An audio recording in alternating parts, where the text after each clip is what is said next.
కర్ణాటక వాళ్ళు చేసే బియ్యపు రొట్టె. కర్ణాటక వాళ్ళు అక్కీ రోటి అంటారు.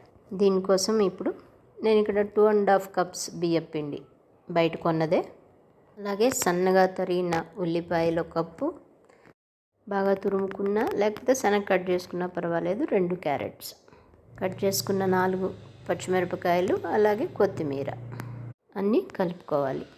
ఒక జార్లో వేయించిన పల్లీలు, కొంచెం కొబ్బరి, పచ్చి కొబ్బరి, అవి కూడా తీసి గ్రైండ్ చేసుకోవాలి.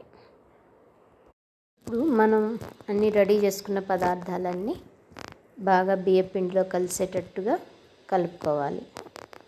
సమ్మర్లో పిల్లలకి ఇలాంటివి ట్రెడిషనల్ వంటలు అలవాటు చేస్తే హెల్దీగాను తింటారు, అవుట్ సైడ్ ఫుడ్ తగ్గుతుంది. ఇక్కడ నేను 1/2 టేబుల్ స్పూన్ సాల్ట్ వేశాను. ముందే గ్రైండ్ చేసి పెట్టుకున్న పల్లీల పేస్ట్ కూడా యాడ్ చేస్తున్నాను. మొత్తం యాడ్ చేయలేదు, కొంచెమే. మిగతాది చట్నీ కోసమని పక్కన పెట్టాను. ఇప్పుడు ఇవన్నీ బాగా కొంచెం కొంచెం నీళ్ళు యాడ్ చేసుకుంటూ చపాతీ పిండిలాగా కలుపుకోవాలి. మరీ గట్టిగా ఉండకూడదు, మనం ప్రెస్ చేస్తే ఈజీగా లోపలికి వెళ్ళిపోయేలాగా ఉండాలి. ఈ పిండి ఒక 15-20 మినిట్స్ వరకు మూత పెట్టి పక్కన పెట్టుకోవాలి, కొంచెం నానేదాకా. ముందుగా పెనం మీద నూనె వేసుకొని ఈ పిండిని రొట్టెలాగా ఒత్తుకోవాలి. మరీ పలుచగా ఉండకూడదు, మరీ లావుగాను ఉండకూడదు.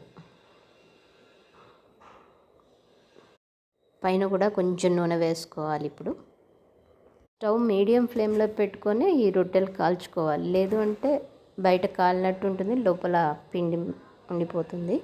మూత పెట్టి లో ఫ్లేమ్లో వేయించుకోవాలి. ఈ విస్తరాకు మీద నేను నెక్స్ట్ రొట్టె కోసం పిండి ఒత్తుతూ ఉన్నాను. ఇలా అయితేనే ఒకదాని తర్వాత ఒకటి రొట్టెలు తొందరగా వేయించుకోవడానికి అవుతుంది.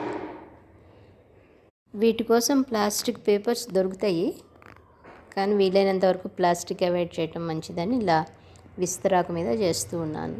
ఇక్కడ చూపించినట్టుగా రొట్టెని నిదానంగా దాని మీద స్ప్రెడ్ చేసుకోవాలి. మనం ఇది కొంచెం నూనె ఎక్కువ వేసి లో ఫ్లేమ్లో వేయిస్తే కనుక బాగా కరకరలాడుతూ వస్తాయి. మూత పెట్టి మీడియం ఫ్లేమ్లో 2 పక్కల బాగా వేగేదాకా వేయించుకోవాలి.